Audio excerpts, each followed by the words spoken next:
আজ যদি আমরা আমাদের ছেলেদেরকে যদি উপদেশ দিতাম নামাজের ব্যাপারে, তাহলে ওই ছোট্টবেলা থেকে আমাদের ছেলে সন্তানগুলা নামাজি হতো।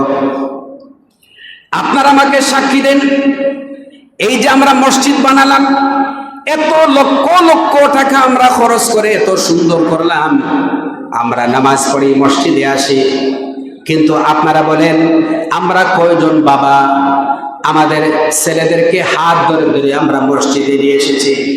ছেলেটাকে বাড়িতে রেখে আসলাম, ছেলে কোথায় যাচ্ছে, মেয়েকে বলে আসি নাই, স্ত্রীকে বলে আসি নাই, আমি তো নামাজে চলে আসছি।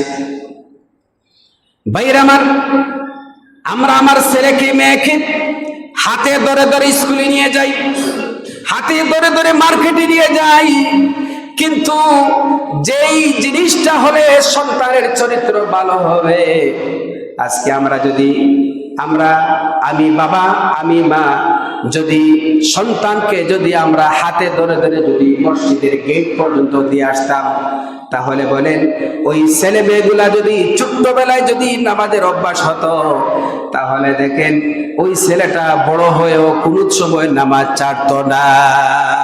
কথা ঠিক বললাম কিনা? এই জন্য আল্লাহর নবী বলেছেন, যখন সন্তানের বয়স 7 বছর হবে তখন তুমি নামাজের তাকিদ দাও, নামাজের গুরুত্ব দাও, আর 10 বছর বয়স যখন হয়ে যাবে তাহলে প্রয়োজনে তাকে শাসন করো, প্রয়োজনে তাকে বেত্রাঘাত করো। আপনি নামাজ পড়েছেন, বাড়িতে গিয়া স্ত্রীকে চার্জ করেন, ছেলেকে মেয়েকে চার্জ করেন, তুমি মসজিদে কেন গেলে না?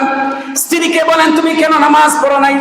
মেয়েকে যদি বলি তুমি কেন নামাজ পড়ে নাই? এইভাবে করে যদি আমরা চার্জ করতাম, তাহলে আমাদের ছেলে মেয়েগুলা নামাজের অভ্যাস হয়ে যাইতো। কথা বলেন ঠিক কিনা ভাই?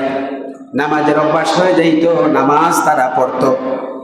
আপনি স্ত্রীকে কড়া নোটিশ দেন, ছেলে যদি নামাজ না পড়ে তাহলে ভাত বন্ধ, টাকা বন্ধ, সহযোগিতা বন্ধ, শাসন করতাম, তাহলে আমাদের ছেলে মেয়েগুলা নামাজি হয়ে যাইত।